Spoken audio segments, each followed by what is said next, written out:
Hello Collective, good morning. Good morning sa inyo. Welcome sa Liluna Tarot. So, welcome sa mga new viewers natin and welcome din sa ating mga already subscribers. So, again, this is Maria, your intuitive tarot reader. So, let's see for today kung ano yung main energy nyo. Okay, so titingnan natin. And then, subukan natin makuha kung ano yung dapat niyo malaman ngayong August. This is a short collective general reading again.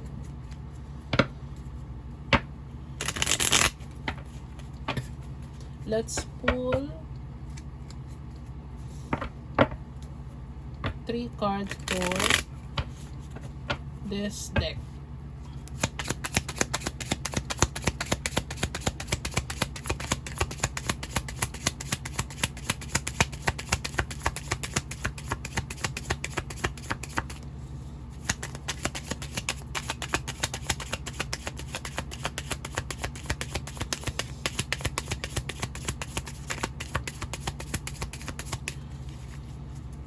Main energy of my collective. Give me cards. Wow, engagement ring. So, yan na nating upright. Engagement ring. For some of you, there is a engagement na magaganap. Yung iba sa inyo. Or there is a upcoming commitment.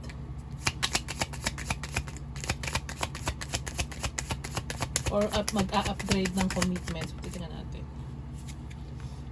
Abundance. Keep a positive mindset. Manifest exactly what you want. Gratitude. Bliss. Wow.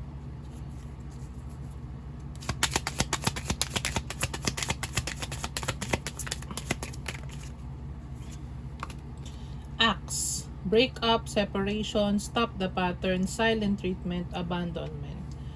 Oy. Someone,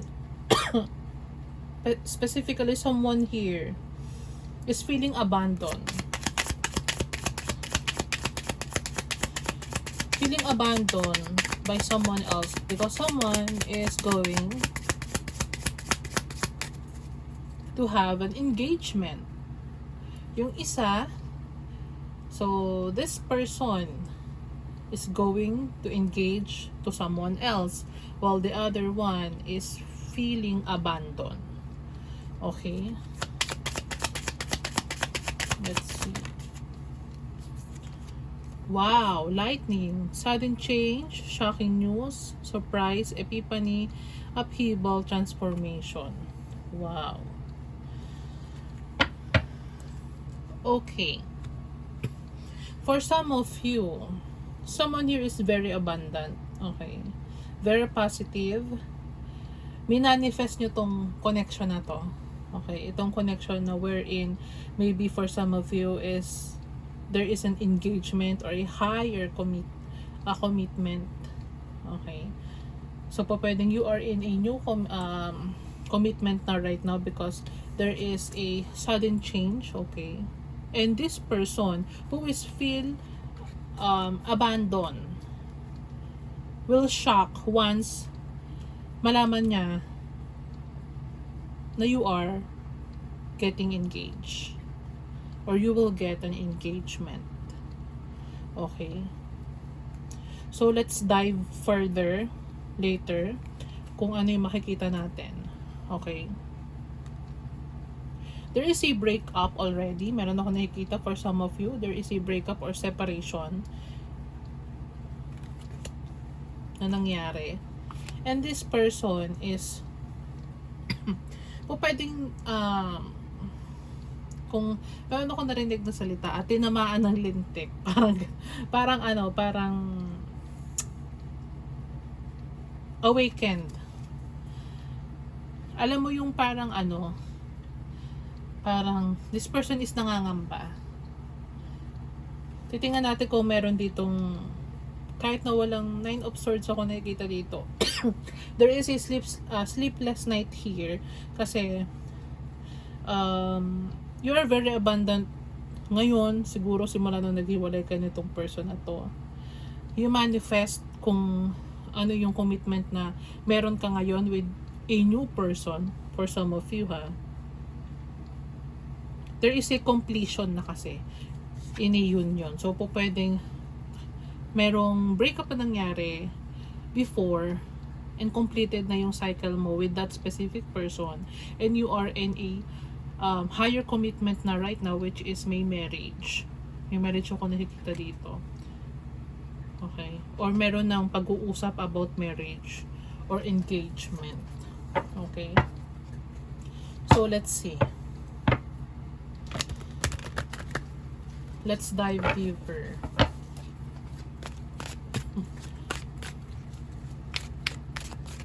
Let's dive deeper. Kung ano ang meron ngayon sa akin mga collective.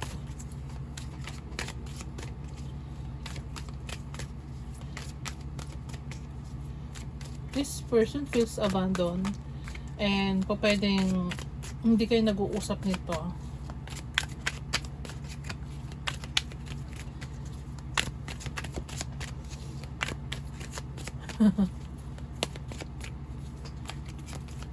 Let's see.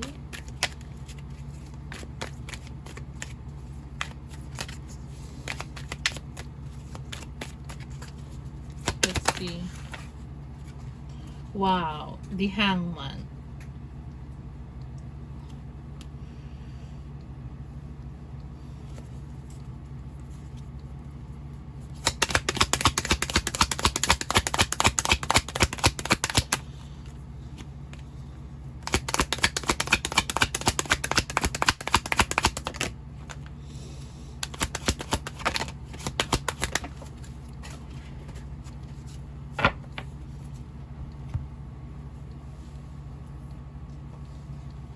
Wow, the Star.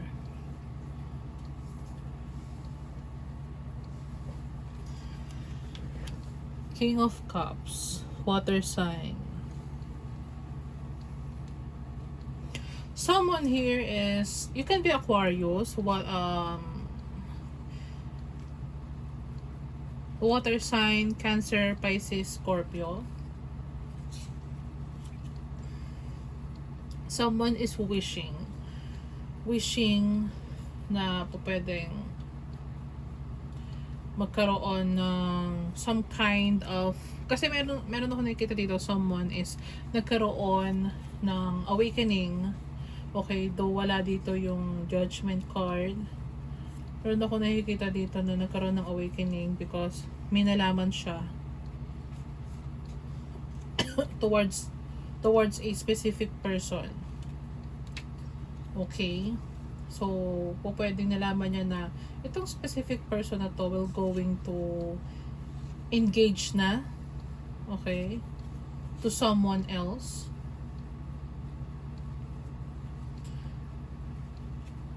Pwedeng no communication kayo to, no talking.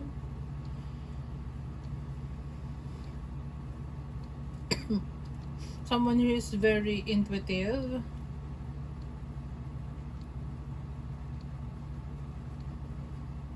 And pwede siguro this person already know that this is coming. Itong, kasi some kind, meron ako nakita dito na meron ditong minanifest. Okay? So, pwedeng alam mo na this is coming. Higher commitment is coming because you manifested this one. And abundant when it comes on finances, okay, is coming kasi you wish this one, you manifest this commitment and money. Okay? Pwedeng you manifest this specific person with the King of Cups. Okay?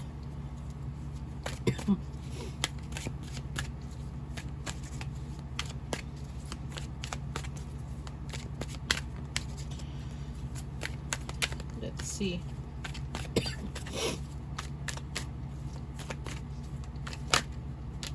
Wow, 10 of Wands.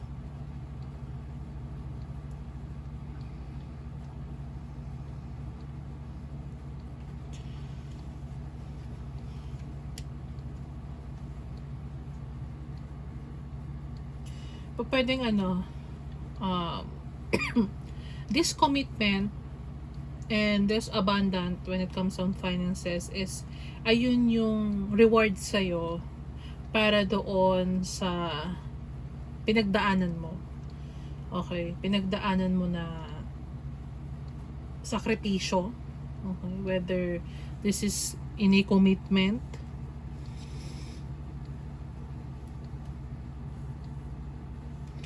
pwedeng you are from a breakup, okay, a separation, okay, and siguro you have some kind of toxic patterns, okay, you feel abandoned before, and meron ako nakita dito, you transform yourself. If you are the one who will transform yourself, ikaw yung sinaktan, there is a King of Cups. Ilalatag ko lang guys yung energy na nababasa ko. There is a King of Cups coming. This King of Cups is magbibigay sa'yo ng higher commitment or higher partnership. Magiging partner mo tong King of Cups na to. Kasi you wish for this person, you wish for this, sabi ko nga, you wish for this commitment. You manifest this one. Okay, kung sino man to. And alam mo yon, you know na mangyayari to kasi minanifest mo siya. You can be very spiritual. Okay?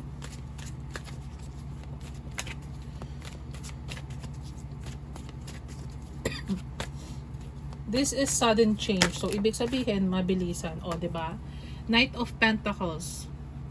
This is a slow but stable. Okay. This is a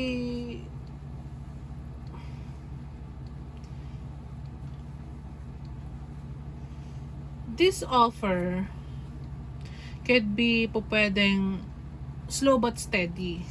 Okay.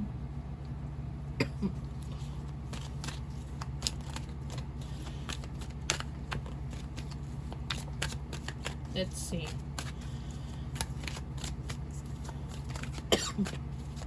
Or pwedeng there is two person here na gusto mag-offer sa'yo.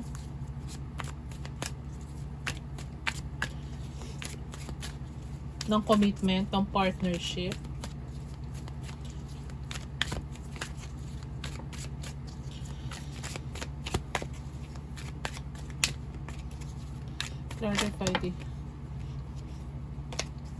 Clarify the Hangman.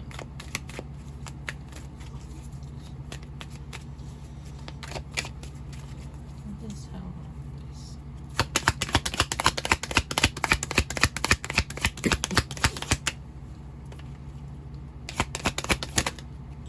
Oh, Page of Pentacles and Knight of Pentacles. This can be a young person.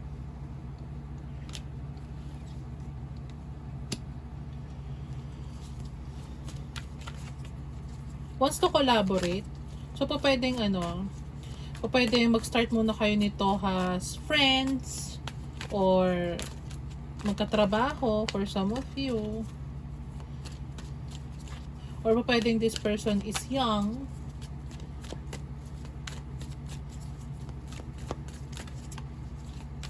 You could be young. Wow, Queen of Pentacles. So you are Queen of Pentacles, Earth sign, Virgo, Capricorn, Taurus. Okay.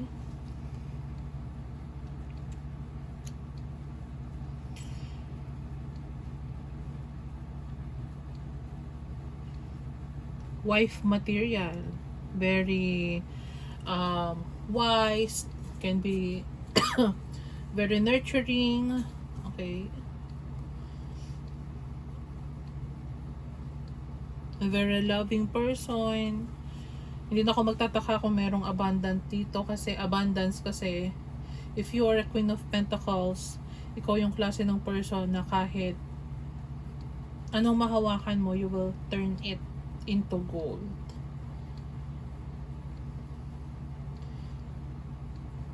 Very loving. Let's see.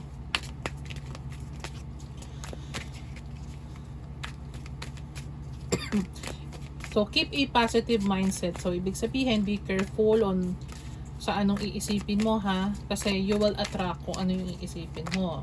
Okay? Kung negative ang pag-iisip mo, syempre, negative ang mamamanifest mo. Let's see what is the King of Cups. Wow! Ace of Swords. For those na there is a breakup or separation here and you are going to engage to someone else, to someone new. Okay? Para dun sa mga ka-resonate nun. There is a King of Cups here. Okay? Na gustong mag-break ng silence. Gustong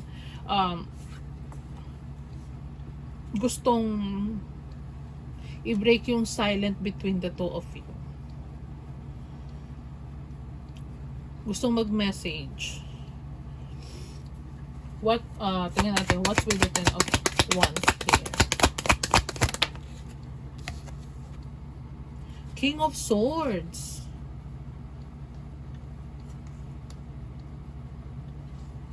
Okay. For some of you, there is a two masculine here. Okay. The other one is King of Swords and pwedeng the other person is King of Cups. The one who wants to offer you, wants to talk to you, okay, is the King of Cups because gusto nito siguro mag-offer sa'yo ng something. Okay?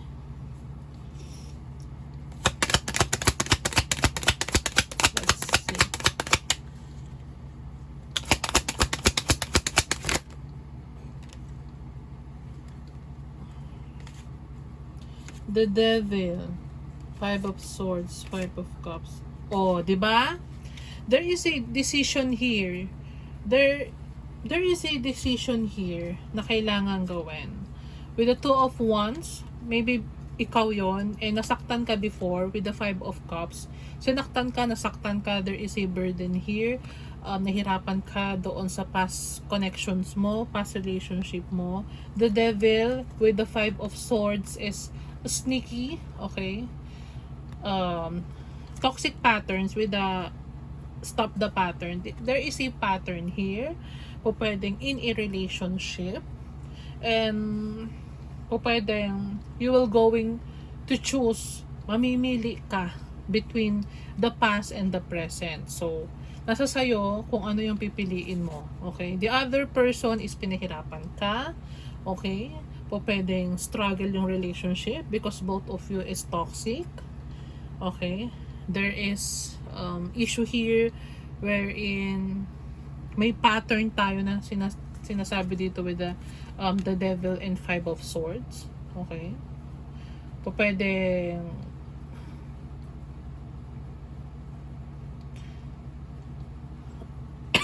someone breaks your heart. Okay? And pwedeng this King of Cups is a friend of yours for some of you. This is a friend and alam niya kung ano yung pinagdaanan mo. And pwedeng tulungan ka din nito. Okay, with the Page of Pentacles. Pwedeng makipag tie up sa'yo to. Makipag partnership. Pwedeng in job. Okay. Five of Cups. Five of Cups is crying over spilled milk. So, if meron ditong ex, okay, toxic ex na wants to talk to you,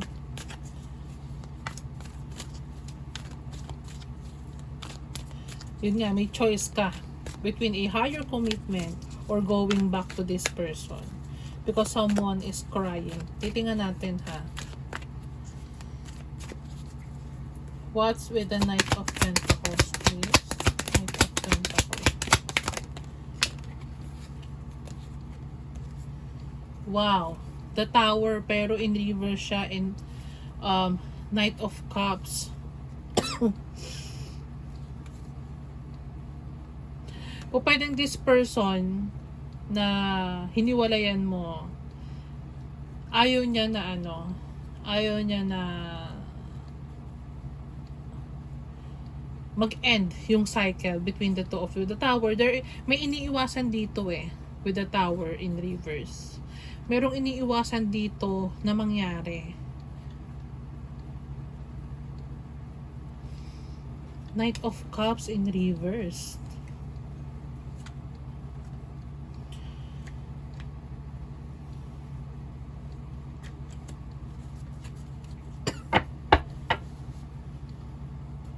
The Magician, Ace of Cups. Wow, you can be very spiritual for some of you. So let's see.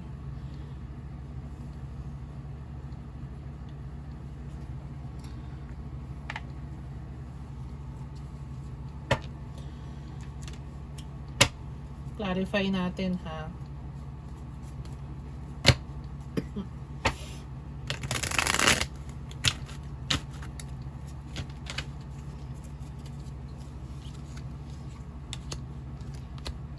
May iniiwasan dito. Teka lang.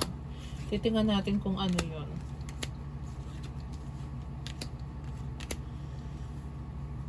Yung isang person dito nahirapan ka. There is a struggle here sa isang person.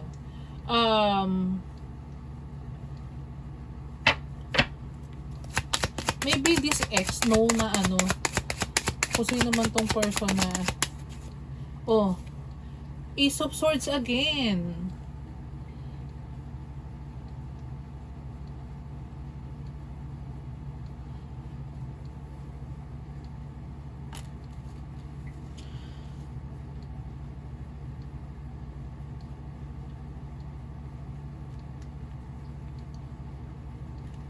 Tingnan nga natin. Ano ba yung iniiwasan? Two of Cups. I feel that someone will stop a partnership or a romantic love. And this romantic love, the new connection is a potential soulmate, okay? Kasi Two of Cups is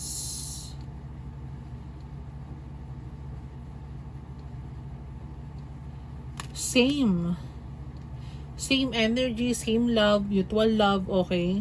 So, meron ako nakikita dito na someone wants to stop a breakthrough or a tower moment. Knight of Cups in reverse, may gusto kasi mag-offer sa'yo ng love. There is someone na gusto mag-offer sa'yo ng higher commitment, gusto mag-offer sa'yo, pwedeng ma-engage sa'yo, and someone here is ayaw na mangyari yon. Gusto kang pahirapan itong person na to. I don't know bakit. Let's see ha.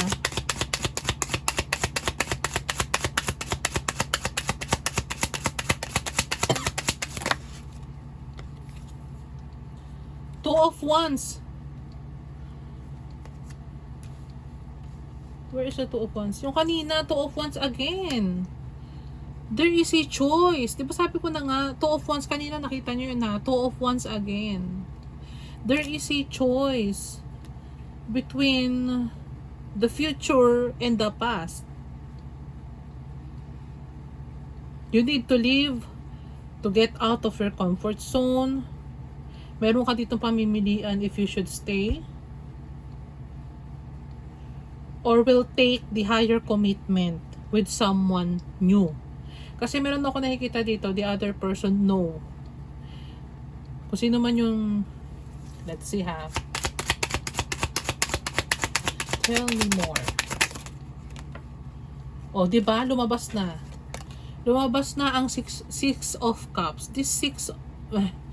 nahihirapan ako magsalita, guys. This six of cups is from the past. This is an ex. Ex-lover.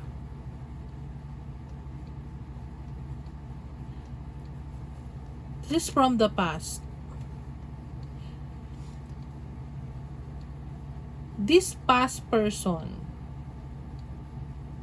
knows, maybe you are in a new commitment na right now, and this person is siguro spying pa rin.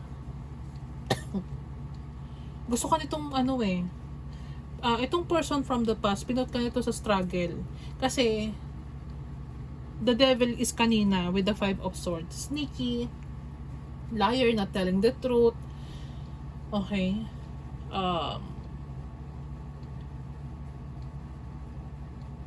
Not being, hindi truthful, okay. Ayaw niya, the tower in reverse, ayaw niya na may mag-end dito. Ayaw niya na may mag-breakthrough. Pero, tingnan nyo, dalawang clarification of Ace of Swords. There is a breakthrough here. Okay? There is a clarity na over the situation from the past. Okay? Pwedeng this person knows na hindi ka nababalik sa kanya. You're very abundant right now and you are going in a higher commitment with the engagement ring, which is kasal. Okay? And this person wants to stop. Wants to stop. Knight of Cups. Yung pag-transform mo, yung pagpunta mo to the, to the new phase. Oh my gosh, the devil here is again, the devil. Wow, 4 of Pentacles. 10 of Pentacles. 6 of Swords. I cannot, guys.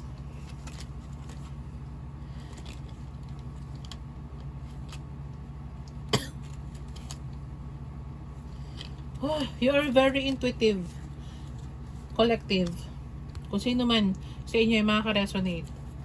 6 of Swords. This person wants, don't want you to move on.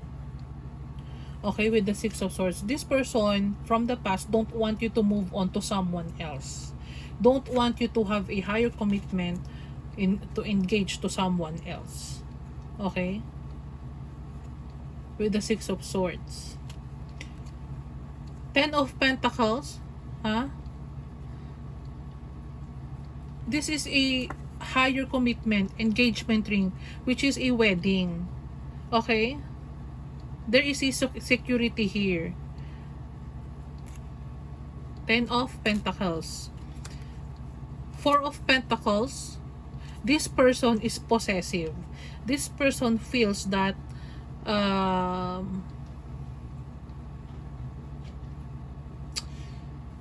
kanya ka. Ulitin ko ulit 6 of Pentacles, this person feels na kanya ka, na gusto, Tower in reverse nga gusto niyang pigilan yung transformation, yung ending, gusto niyang pigilan. Okay? The devil. Obsess. Possess. There is a abusive, addiction. Okay? Greed also. This person is selfish. Don't want you to move on to someone else because this person is kanya ka. Alam nyo yung kasabihan na kasi po pwedeng this person is miserable. You are abundant. This person is miserable and gusto niya na maging miserable ka din.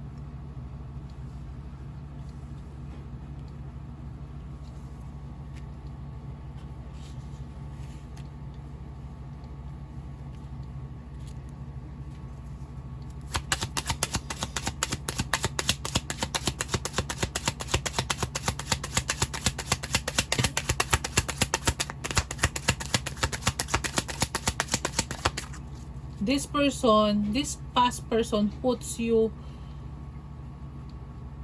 on a very hard situation. Pinahirapan ka nito. Lots of responsibilities, toxic behavior.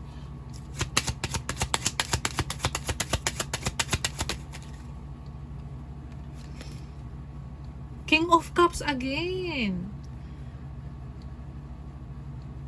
King of Cups. The new person is emotionally matured. Unlike this King of Swords who is cold. Masakit magsalita.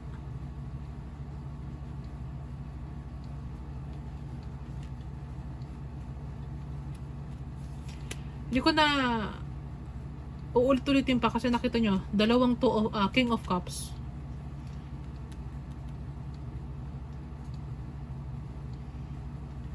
This King of Cups will love you.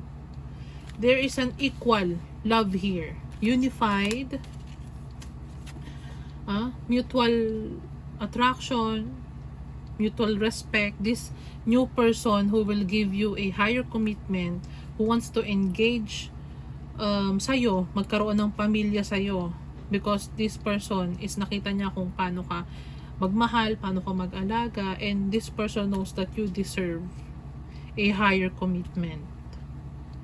This person, nakita ka niya na wife material ka. You manifest this person. You wish this person.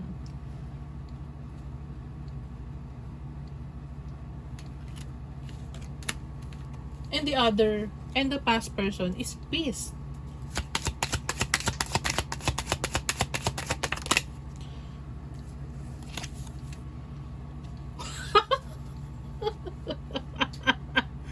King of Swords.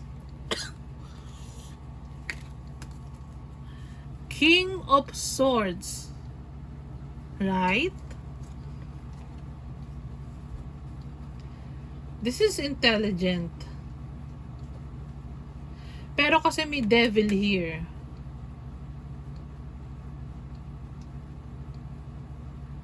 This is toxic.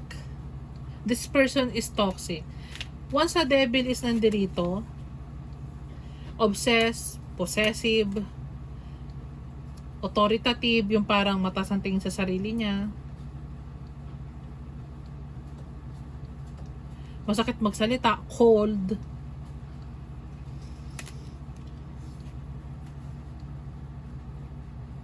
controlling, ruthless. Kahit hindi naka-reverse to eh. But in the devil, the mere fact yung the devil is nandirito, controlling,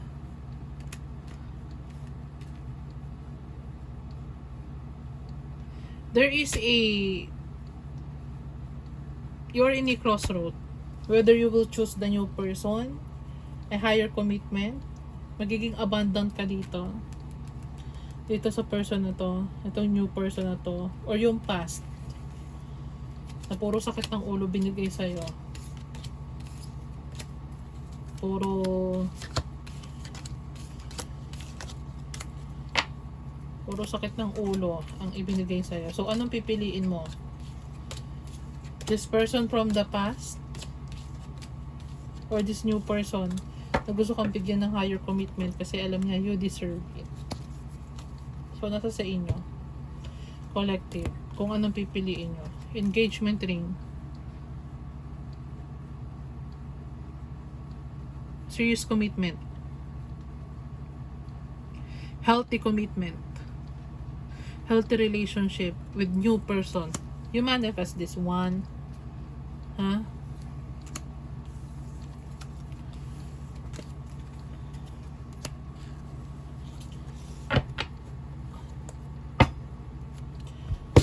Tingnan natin kung ano yung advice sa'yo.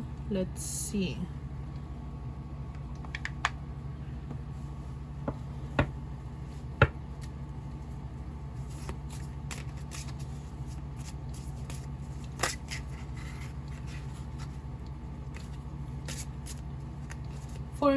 Kung ako sa inyo, advice ko lang naman to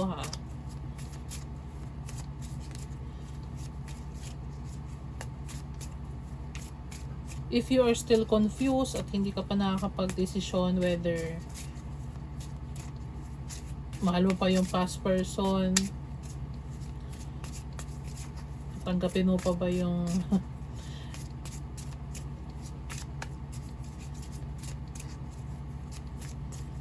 yung reconciliation, kung nakikipag-reconcile tong person na to. Kung ko sa inyo, go with the new person. In God's hand. My trust in life is implicit. God's greater knowing and greatest love guide my heart and my choices. Again, choices. My faith is steady and I remain true to my light. Everything unfolds according to God's will. Wow. Very beautiful. Very beautiful advice. Kung nahihirapan ka pa rin mag-decide whether new person or person from the past, this is your advice.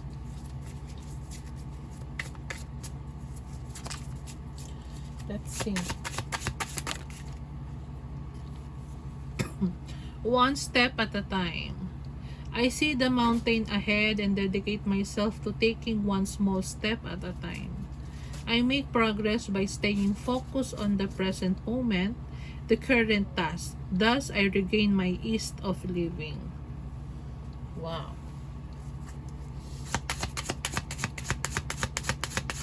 Last one. Last one. Okay. Return to heart. Wow, very beautiful. I breathe light and stick to the essential for my soul, the present moment.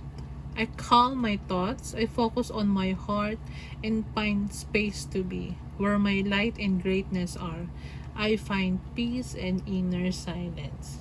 Wow. You need to pray for guidance. Meron akong na kita. You need to pray for guidance kung ano yung decision na dapat mong i-take, kung ano yung dapat mong gawin.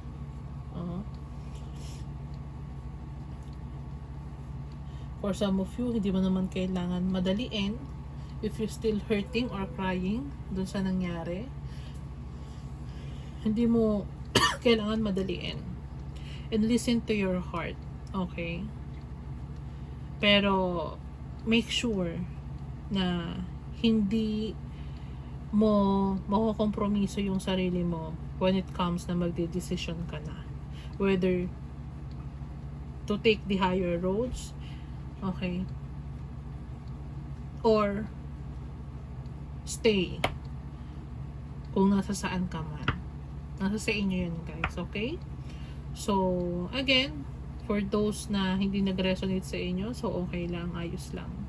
Pero para dun sa mga naka-resonate, share your comment sa ating comment box dito sa video para ma-appreciate ko kung resonated ka dito sa ating collective rating. Again, okay, this is a guide only. Okay, nasa inyo pa rin kung susundin ninyo yung advices sa inyo ng cards. Okay, doon sa nagbabasa, yung reader, nasa sa inyo pa din. Kung ano man yung maging desisyon ninyo is you are all responsible doon. Okay? So, para sa mga bago pa lang sa channel natin, please consider subscribing. And para sa mga patuloy na nanonood and subscribe na kay Leluna, maraming salamat. Na-appreciate ko yung suporta ninyo. Hindi ko man kayo maisa-isa, hindi ko man kayo ma-shout out, maraming salamat sa inyong lahat. Okay? So, i-end na natin yung reading. Again, this is a short collective general reading.